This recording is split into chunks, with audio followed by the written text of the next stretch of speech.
Olá, estamos no ar com o Planeta SPM. O tema de hoje é Estado Islâmico e a gente vai debater a sua origem, a propaganda e a sua situação política.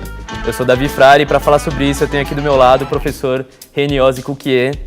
Ele é professor de Relações Internacionais da ISPM e da Fundação Getúlio Vargas. Obrigado, Reni, pela sua presença, muito prazer falar com você. Obrigado, Davi. E quem quiser conversar com a gente, mandar sua mensagem, sua pergunta, pode entrar na página do Facebook da Agência de Jornalismo. E quem quiser nos assistir, a gente está sendo transmitido ao vivo pelo spm.br/live. Bom, Reni, a gente tem visto nos últimos meses notícias sobre os ataques, os novos recrutamentos, os vídeos brutais que eles têm divulgado. E até no ano passado eles lançaram uma mídia nova, revistas, cânticos jihadistas, para poder se promover. E a gente queria saber, assim, o mais importante, qual que é a importância dessa divulgação que eles fazem, esses vídeos? Oi, Davi, boa noite primeiro. Obrigado. Bom, os vídeos têm dois intuitos. Um deles é você mostrar para o seu inimigo que você é forte. Todo mundo tem medo de lutar contra alguém forte. Então, se você consegue deixar claro que você é extremamente violento ou agressivo, ou que lutar com você vai ser muito duro e difícil, e eu estou disposto a ir até as últimas consequências, quando você chega próximo do inimigo, as pessoas tendem a recuar ou se rendem o quanto antes, porque você cria uma fama, uma reputação de violento, de durão. Então, esse é um aspecto. O segundo aspecto é, para que você precisa dessa comunicação? Não só para assustar os seus inimigos, mas para atrair pessoas para sua causa. As pessoas gostam de estar ao lado de quem é forte. Desde o começo da história, dos primórdios da humanidade, você tem essa preocupação dos primeiros seres humanos ali em sobreviver. E para você sobreviver, você precisava estar do lado do forte. Então, isso tem uma sintonia com as pessoas.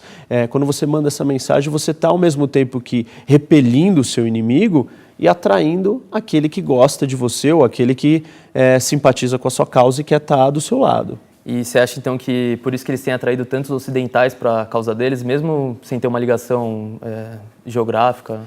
Acho que tem uma série de outros fatores, né? Uma das questões diferentes do Estado Islâmico e curiosa é o fato que ele conseguiu atrair gente de muitos países. Estamos falando de mais de 80 países e isso é um fenômeno novo. Algumas coisas que possibilitam isso, a gente está na era da comunicação, da internet, as mídias sociais.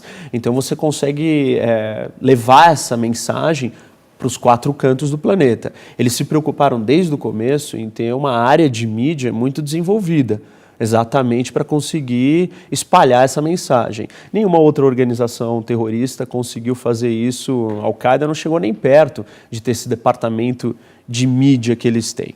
O segundo fator é que você tem uma questão ideológica, quase que uma causa. E as pessoas ao redor do mundo, tem gente que simpatiza com essa causa. É uma causa que tem toda uma narrativa, tudo construído e dizendo que eles estão lutando em pró de um objetivo que é um objetivo comum a algumas interpretações da religião islâmica.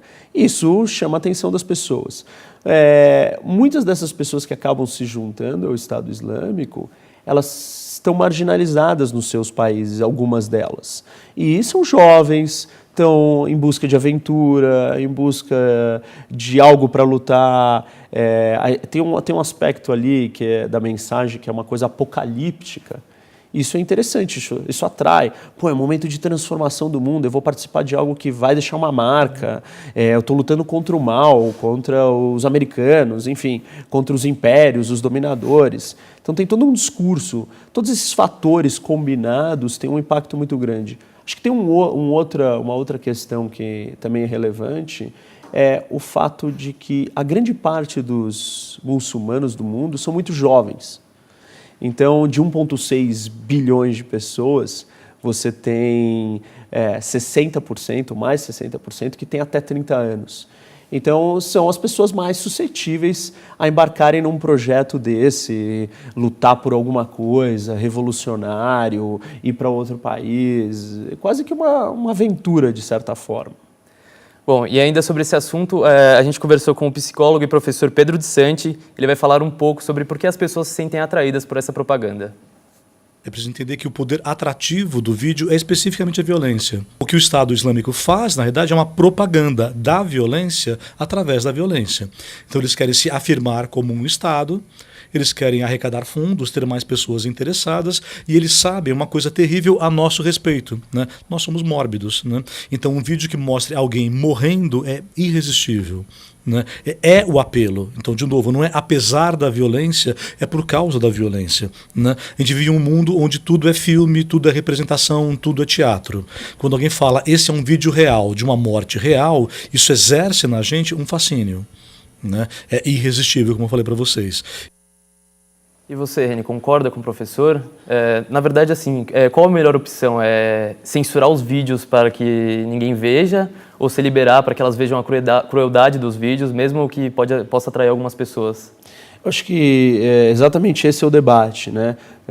O que tem de positivo em você bloquear ou impedir as pessoas de assistirem isso?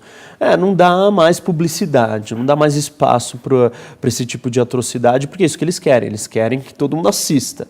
Então você mata uma parte da estratégia deles. Mas como o Pedro falou, tem um elemento aí que é a violência, que ela está presente na nossa cultura. Então, assistir um vídeo do Estado Islâmico e um filme do Tarantino, claro, né, o filme do Tarantino é um filme e o outro é real, mas o tipo de imagem e violência tem uma similaridade. Então não dá para esconder isso da sociedade. Eu acho que nós temos muito mais a ganhar se a gente mostrar que existe grupos dispostos a produzir essa violência no mundo real e não no mundo do cinema. E aí sim a gente pode acabar levando as pessoas a perceberem a gravidade do que isso significa, até mesmo para esses novos simpatizantes aí, ou as pessoas que vão aderir ao Estado Islâmico, porque é curioso que as pessoas entram nessa onda, só que quando elas chegam lá, elas descobrem que elas não têm como sair, porque você vai ser morto se você decidir abandonar uma vez que você entrou naquilo ali. Então, quanto mais informação se tiver, eu acho que é melhor. Ainda mais quando nós estamos lidando com esse tipo de violência e tipo de manipulação da informação e com essa narrativa toda construída. Obrigado, professor. E agora vamos para um rápido intervalo. Daqui a alguns segundos a gente volta com o professor Reni falando sobre o Estado Islâmico. Lembrando que você pode participar do programa enviando suas perguntas no Facebook da Agência de Jornalismo. E a gente está ao vivo no spm.br/live.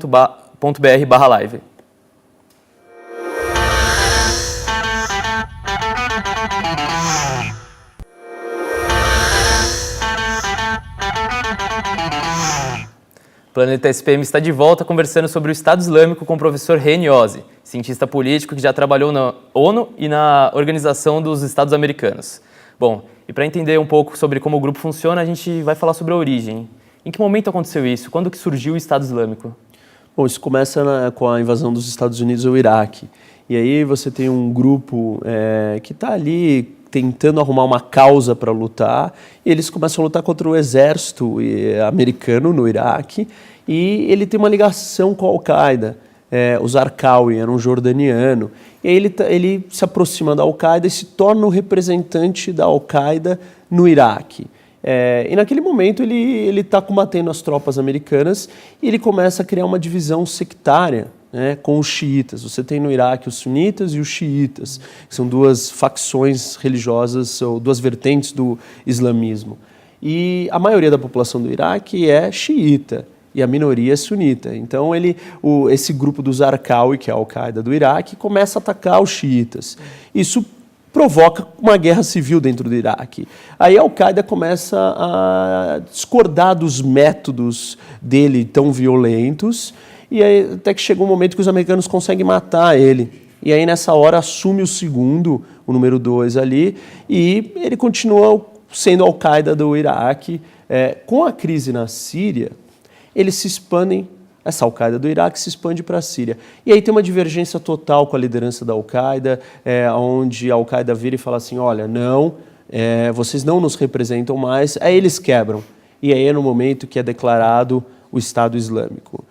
Isso já faz alguns anos, só que ele ganha força com a guerra civil na Síria e com a situação se deteriorando no Iraque depois que os americanos saem. E aí começa a ocupar um território maior, e ele se declara, o califado está começando a ser formado, e aí quando as pessoas e a mídia começam a prestar atenção, na verdade. E como eles se financiam? Bom, o Estado Islâmico, ele não é uma organização terrorista comum, Davi. Ele tem características de Estado, de país. Então, ele cobra impostos, você tem que pagar pedágio, você ganha recibo, se você já pagou um pedágio, para você não pagar de novo. Ou seja, tem uma certa organização. Grande parte do financiamento vem do petróleo, porque eles controlam 60% do petróleo da Síria e uma parte do Iraque. Então, eles vendem esse petróleo no mercado negro. Extorsões, você rouba da população, ou das vilas, ou das cidades que você conquista. Quando eles chegaram em Mossul, que é uma das grandes cidades do Iraque, eles controlaram o Banco Central, tinha 500 milhões de dólares ali. Então, mais uma fonte de dinheiro. O Estado Islâmico, ele não funciona muito na base do dinheiro recebido de doações como a Al-Qaeda, por exemplo, funcionava. Então, a gente está dizendo, é muito mais difícil de você secar essas redes de financiamento dele, porque só 5% do seu dinheiro vem de financiamento externo, que era diferente da Al-Qaeda. Ele é um país, ele controla território. Quando você tem território, você tem riqueza. Então, vai ser muito mais difícil você cortar esse financiamento. Bom, a gente recebeu uma pergunta do Facebook do Guilherme Machado. Ele quer saber qual a posição do Brasil com o Estado Islâmico. O Brasil não se pronunciou, o Brasil classicamente, óbvio, tem uma postura, por uma questão diplomática, contra o terrorismo, mas o Brasil não está sendo muito duro. Inclusive, o Brasil teve um incidente, um momento meio crítico da postura da presidente Dilma, que ela vem na ONU e fala que tem que se negociar com o Estado Islâmico. E isso foi uma gafe, porque o Estado Islâmico não tem demandas, ele não quer negociar com ninguém, ele quer decapitar as pessoas e quer conquistar territórios. Então, por vezes, o Brasil passa por uma ingenuidade num assunto que é muito sério e muito grave. Então, esse foi um erro. Mas, no geral, o Brasil é contra o terrorismo e deveria ser mais duro contra o Estado Islâmico. E de onde veio essa ideia deles de criarem grupos de mídia? Eles têm alguma referência ou é um pioneirismo da parte deles? Não, de certa forma é um pioneirismo, assim, mas óbvio que a gente vive na era da comunicação, da internet. A evolução da Al-Qaeda, conforme os americanos começaram a fechar o cerco e perseguir os líderes da Al-Qaeda, o Bin Laden e os outros, a Al-Qaeda ela não podia mais operar por conta própria. Então ela precisava de pessoas em outros lugares que comprassem a sua ideologia.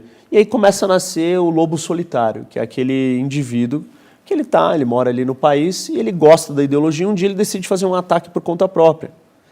Então, isso acabou mostrando para o Estado Islâmico que, de repente, a sua força vem de qualquer canto do mundo e trazer essas pessoas para a sua causa. E óbvio que para você fazer isso, nos dias de hoje, você precisa de mídia.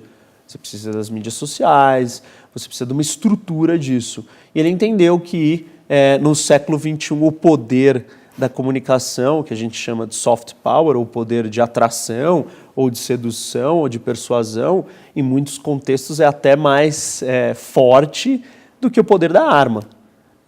Então, eles foram pioneiros, mas é uma estratégia bem inteligente, por sinal. E, professor, você acha que o Brasil, então, deveria tomar alguma ação, como, por exemplo, os Estados Unidos tem feito com a Jordânia, de ataques, de enviar forças armadas?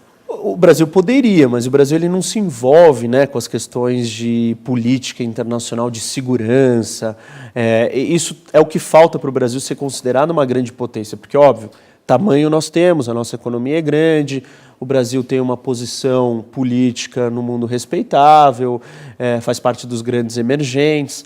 A única área onde o Brasil não participa e não está dentro são as áreas de segurança internacional, ou seja, os problemas de guerra, questões territoriais, grandes questões do mundo que se referem à violência.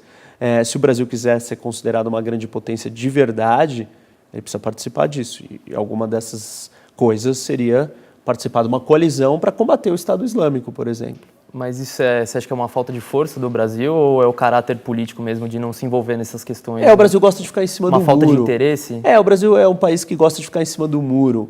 E aí ele não quer se comprometer. Se você for lá e participar dessa coalizão, você está se comprometendo, você está dizendo que você tomou um lado. E o Brasil acha que é mais confortável não tomar lados. Óbvio que você não chega num certo nível de poder e relevância se você não tomar lado. E isso é um dos problemas que o Brasil vai ter que analisar daqui para frente, quem ele quer ser e que papel que ele quer ocupar no mundo. Obrigado, professor. E agora encerramos o segundo bloco. Você pode mandar sua pergunta no Facebook da Agência de Jornalismo e pode nos acompanhar no spm.br/live.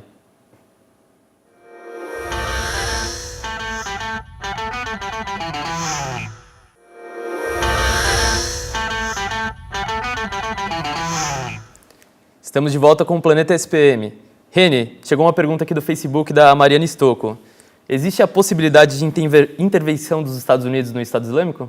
Bom, os Estados Unidos já está intervindo, ele só não está intervindo com tropas terrestres, mas existe uma coalizão internacional liderada pelos americanos, onde você está fazendo ataques, bombardeios, para ajudar as tropas terrestres que estão lutando, que é o exército do Iraque, algumas milícias xiitas ligadas ao Irã, enfim, os curdos da região também estão lutando. Existe, de certa forma, uma intervenção americana, não existe tropas terrestres. Hoje, os Estados Unidos não têm nenhuma vontade e apetite político para fazer isso. Pode ser que, se o Estado Islâmico continuar crescendo, não dá para descartar isso totalmente. Se o Estado Islâmico, por exemplo, decidir invadir a Arábia Saudita, que é um grande aliado americano, tem um papel estratégico na região importante, aí sim, aí os Estados Unidos deve considerar e possivelmente usar uma intervenção terrestre. Bom, e vamos ver agora o que as pessoas da Vila Mariana acham do grupo terrorista e se tem receio de um possível ataque. Eu acho que eles estão em ascensão, eu acho que eles estão conseguindo o que eles querem porque eles estão chamando a atenção do mundo. Eu acho que é bem difícil eles chegarem aqui no Brasil porque o islamismo não é uma religião muito forte aqui. Não, eu não acredito que chegue, mas de uma certa forma vai ter uma influência muito grande na cultura ocidental, porque o que você observa é um recrudescimento nas relações e, ao mesmo tempo, que a maior parte dos estados que não são adeptos do Islã ou de culturas muçulmanas, de certa forma, tentam colocar-se, posicionar-se com relação ao problema. Não sei se a ponto de ter algum ataque, mas talvez pela internet, sim, né, de alguma forma, eles consigam se manifestar por aqui também, de alguma forma. Eu acho que as coisas estão fugindo do controle, as pessoas estão perdendo a noção. Que eu acho que muita gente não conhece e pensa no muçulmano como um terrorista e não é bem assim. Não é bem assim que as coisas acontecem lá. Eu fui agora para Israel, me apaixonei pela Palestina e vi que a mídia influencia muito tudo isso que está acontecendo. E você, professor, você acha que existe essa possibilidade de um ataque no Brasil ou no Ocidente? Porque, apesar das decapitações, é só no Oriente que eles têm atacado. Mas já estão saindo do seu território, né? Já houve ataques na Tunísia, no Iêmen. Então o Estado Islâmico está projetando poder para fora do seu espaço e não tem por que não ter no Brasil.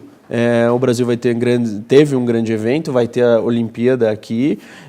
O Brasil, por um acaso, não tem uma lei antiterrorismo. É uma das únicas democracias do mundo que não tem essa lei. Isso convida grupos que tenham intenções maléficas aí a cometer esse tipo de ato. Não tem porquê. Inclusive, o Estadão recentemente publicou uma matéria contando de pessoas que vieram para cá da Síria e que estão tentando convocar jovens brasileiros para ir lutar. E se nós temos 80 países do mundo participando disso, o Brasil também pode participar. E essas facilidades aí das questões da lei e dos grandes eventos põe o Brasil também no radar. Não é impossível, não dá para se descartar.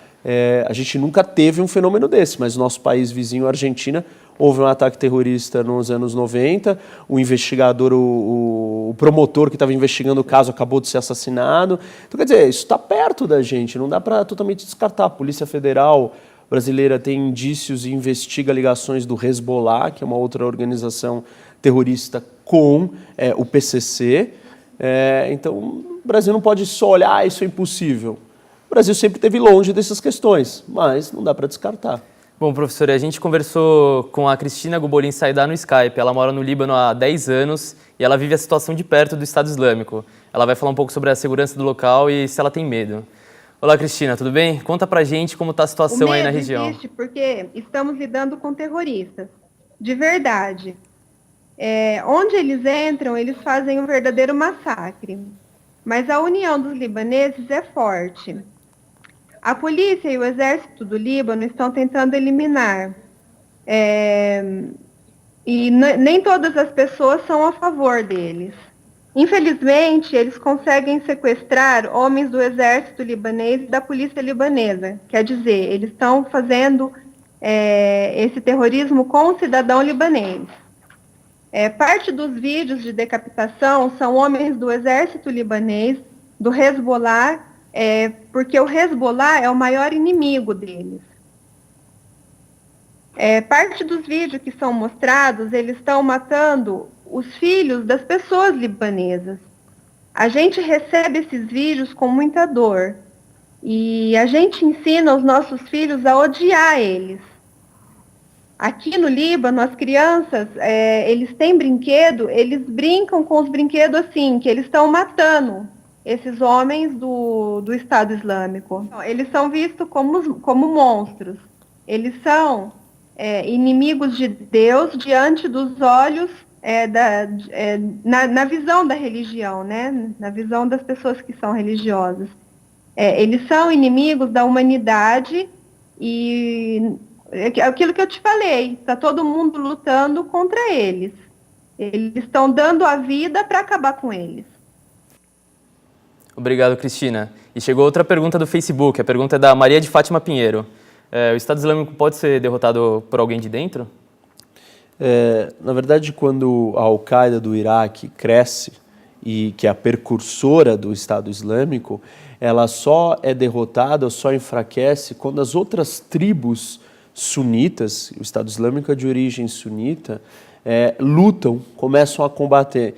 Então, para se derrotar o Estado Islâmico, você vai ter que ter partes dessa população que é simpatizante ou aceita eles governando, se rebelando contra eles pelos métodos violentos ou intolerantes e cansado daquilo ali. Essa é a forma mais eficaz de combater o Estado Islâmico para derrotá-lo de vez.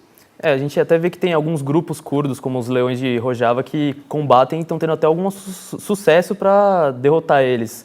Você vê isso como uma chance de revolução? É que os curdos eles não fazem parte do Estado Islâmico, eles são um outro grupo étnico ali que está também combatendo e está se sentindo ameaçado pelo avanço dele. Mais ou menos um pouco do que estava sendo descrito, que ela estava contando do Líbano ali.